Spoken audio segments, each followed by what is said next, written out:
नमस्कार दोस्तों, एक बार फिर से आपका स्वागत है हमारे Hindi news channel news 555 days में।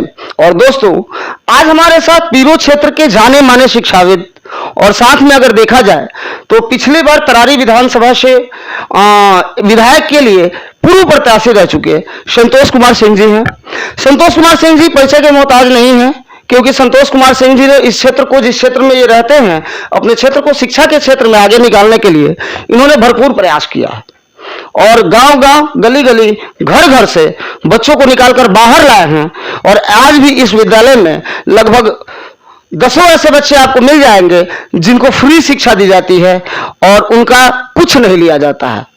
इस तरह से अगर हम बात करते हैं, आज एक और खुशी की बात है कि इनका स्कूल जो है पीरो में इकलौता अफिलिएटेड स्कूल है जो वैल्यू सिस्टम देता है। हो सकता है कोई और भी स्कूल्स हो, लेकिन एजुकेशन विथ वैल्यू सिस्टम में सीबीएसई सेंट्रल स्कूल ने अपना एक परचम लहराया है, तो संतोष कुमार सिंह जी के बदौलत लहराया है। और आगे हम इनसे बात करते हैं, इसके बाद हम बाकी बातें आपको बताएंगे। सबसे पहले सर ये बताइए कि आप तो शिक्षा के क्षेत्र में बहुत दिन से काम कर रहे हैं। आज जो बीपीएससी के बच्चों के साथ हो रहा है, मान लीजिए कल आप ही के स्कूल में 10th से बच्चे पढ़ के पास हुए, उनको भी नौकरी की जरूरत है। कहीं ना कहीं सिस्टम में कहां पे दोष है कि ऐसी प्रॉब्लम हो जाती है कि एक हम लोग एग्जाम निष्पक्ष रूप से नहीं करा पाते। आप जदयू के नेता भी हैं, आपकी सरकार भी है। जी सही बात है राकेश जी, प्रश्न तो बहुत बढ़िया है। सिस्टम को कहीं ना कहीं है जंग, जहां जंग लगा हुआ है। सरकार तो काफ़ी प्रयास कर रही है कि निष्पक्ष सारा चीज़ हो। निष्पक्षता इसलिए चाहिए कि जो मेहनत करने वाले बच्चे हैं वो अपना कितना कुछ खो करके, गंवा करके, जो रूरल एरिया में बिलोंग करते हैं बच्चे, सब कुछ अपना खेत दांव पे लगा करके, अपना घर दांव पे लगा करके, माँ बाप का इज्जत दांव पे लगा करके बाहर में कैसे रहते हैं और जाकर के पढ़ाई करते हैं कि हमको एक इस देश का सर्वोच्च पद जो है उसके लिए वो मेहनत करते हैं। वो बीपीएससी और यूपीएससी का जो एग्ज़ाम होता है और उसके लिए वो सारा समय अपना देते हैं। और देने के बाद में जब क्वेश्चन लीक होता है तो आप सोच सकते हैं कि उनके मन पर क्या बीतता होगा, उनका मनोबल कितना टूटता होगा, इस बात का अंदाज़ा लगाया जा सकता है। तो जो भी हो, जहाँ से भी हो, मैं अपने माननीय मुख्यमंत्री जी से आग्रह करूंगा कि इससे संबंधित जो भी दोष हैं उसको यथाशीघ्र दूर किया जाए और यह जो एग्ज़ाम है वो बिल्कुल निष्पक्ष रूप से हो।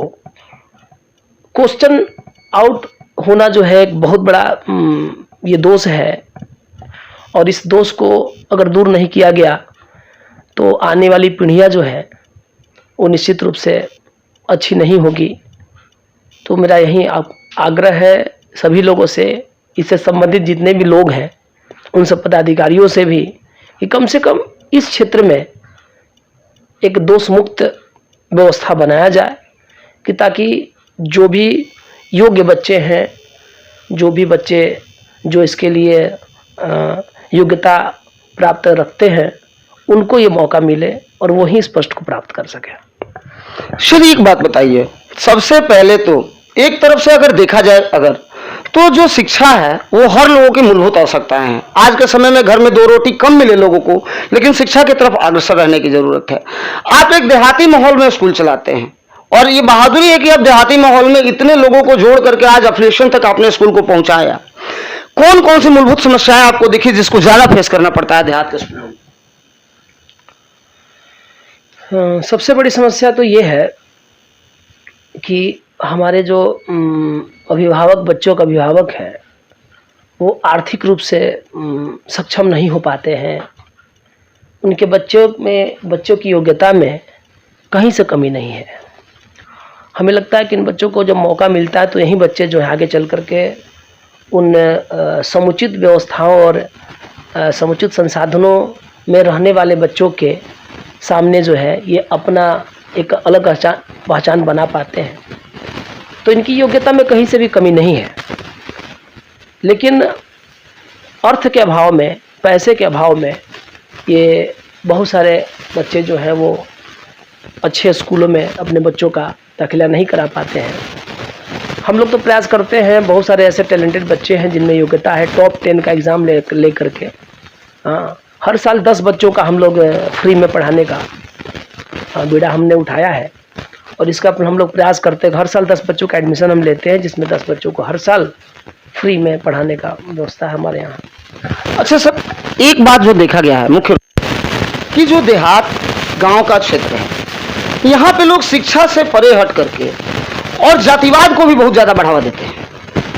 आपको क्या लगता है, शिक्षा क्या मूलभूत शिक्षा वो है कि लोगों में जातिवाद रहे? कहीं ना कहीं हमें प्रयास करना चाहिए कि ये भावनाएं जो है लोगों से हटे।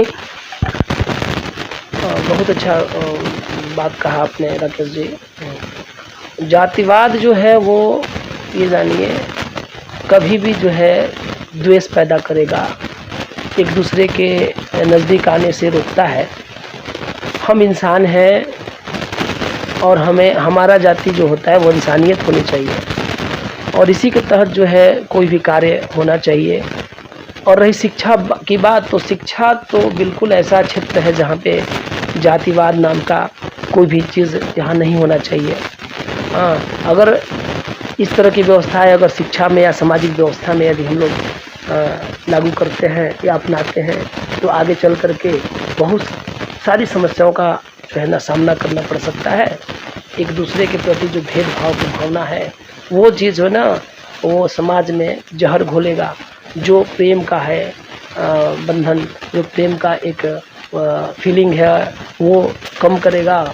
और जिस माहौल में, जिस समाज में प्रेम ना हो, एक दूसरे के प्रति विश्वास नहीं हो, वो समाज जो है बिल्कुल गंदा होगा, उसमें रहना मुश्किल हो जाएगा, दम घुटता है। तो आपको क्या लग रहा है, आपका मतलब जो आपका स्कूल, देखिए सर, दूसरे तो दूसरे हैं, जो काम कर रहे हैं वो कर रहे हैं, आपने अपने दिमाग और अपने मैनेजमेंट के बल पे आपने स्कूल को यहाँ तक पहुँचाया। अब क्या लग रहा है कि आगे जाके और अपने, ये मैं केवल बात सीबीएसई सेंट्रल स्कूल की नहीं कर रहा हूँ, मैं इसलिए बात कर रहा हूँ कि सीबीएसई सेंट्रल स्कूल जिस एरिया में है वो, ये समाज मेरा भी अपना है, ये घर मेरा अपना है और बाकी लोगों का भी है। तो कहीं ना कहीं जितने भी समाज का विकास हो रहा है इन स्कूलों के द्वारा हो रहा है। तो आपको क्या लगता है बच्चों को किन क्षेत्रों में ले जाने की ज़्यादा जरूरत है? बच्चों को तो हमारे यहाँ के लोगों को जो है बहुत सारी ऐसी चीज़ें हैं जो जानकारी नहीं है। बच्चे को किस क्षेत्र में जाना चाहिए, क्या करने से क्या होता है, कौन सी पढ़ाई जो है करने से कहाँ हम पहुँच सकते हैं, या मेरा अपना क्या एम है, ये भी जो है बच्चे हमारे जान नहीं पाते हैं। तो सबसे पहले जो ज़रूरत है हम लोग को ये होती है कि उन बच्चों को बताया जाए कि आप क्या करना चाहते हैं और वो करने के लिए आपको क्या क्या करना होगा। ये सारी चीज़ें जब तक बताया नहीं जाएगा, उन लोग को समझाया नहीं जाएगा, तब तक बच्चे का एम खुल कर के सामने नहीं आएगा। बच्चे की अपनी जो है किस क्षेत्र में उनका योग्यता है और किस क्षेत्र में वो अव्वल कर सकते हैं, यह बातें खुल करके नहीं आएगी। तो इसलिए सबसे पहले ज़रूरत है आप राकेश जी कि उनको ये बताया जाए कि कौन सा क्षेत्र में कौन सा काम करने से बेहतर प्रदर्शन होगा। एक बार सर, एक अंतिम क्वेश्चन है आपसे, एक बार सर आप जो क्षेत्र की शिक्षा की रूपरेखा है उसके बारे में पूरी तरह से डिटेल्स में क्षेत्र की रूपरेखा का मतलब मैं नहीं समझ पा रहा हूँ। समझने का मतलब शायद नहीं, क्षेत्र का जो विकास है इसको, चूंकि आप यहाँ के लोकेलिटी को समझते हैं, आप इतना ज़्यादा सब कुछ संपन्नता होते हुए भी इसी लोकेलिटी में रहते हैं, तो आपके दिमाग में इसका आकलन होगा कि इस क्षेत्र में शिक्षा के लिए और क्या किया जाए कि लोगों की बढ़ोतरी, उस पर एक आकलन है। देखिए, शिक्षा एक ऐसा चीज़ है जो इस क्षेत्र में हम लोग बिलोंग करते हैं, हमारे बच्चे और हमारे लोग जो हैं, हम लोग के पास बहुत बड़ी पूंजियाँ नहीं हैं और बहुत बड़े जितने भी समाज के लोग या अगल बगल जितने क्षेत्र में लोग, सब लोग छोटे पूंजी के लोग हैं। उस अवस्था में जो है ऐसा करना है कि एक ऐसा व्यवस्था करना होगा हम लोगों को कि कम संसाधन में भी हम लोग जो है शिक्षा की तरफ ज़्यादा मूव करें। और शिक्षा ही एक ऐसा साधन है, व्यवस्था है, जिसके तहत हम लोग ऊंचाई छू सकते हैं। और इसमें जो है ना, जितनी भी आधुनिकता से जुड़ी हुई चीज़ें हैं उसको हम लोग लाने का प्रयास करें और बच्चों को इससे लाभ लेने के लिए। अब सर थोड़ा सा बच्चों से हटके भी आते हैं, चूंकि राजनीति भी आपका बैकग्राउंड है, तो मैं ये पूछना चाहता हूँ कि अगली बार फिर संतोष कुमार सिंह इलेक्शन लड़ रहे हैं? अगर जनता अगर चाहेगी, अगर लोग चाहेंगे कि हम चुनाव लड़ें, तो उनका आदेश जो है सन आँखों पे रहेगा। अगर उनकी इच्छा होगी तो जरूर हम लड़ेंगे। बिल्कुल, कहने का मतलब है कि देखिए, ये संतोष कुमार सिंह जी थे और ये लगभग आज 20 साल से पीरों में शिक्षा की ज्योति जला रहे हैं। साथ में ऐसा देखा गया है कि केवल अगर कोई सिस्टम आप चलाना चाहते हैं तो राजनीतिक हाथों को भी मजबूत करना पड़ता है, तभी आप कोई डिसीजन ले पाते हैं। और इसके लिए इन्होंने चुनाव भी लड़ा और आगे भी अभी लड़ेंगे, क्योंकि अब तो जदयू जो रूलिंग पार्टी है उसके अंदर ये हैं। तो हमारी भी शुभकामनाएं हैं। राकेश कुमार पांडे, न्यूज़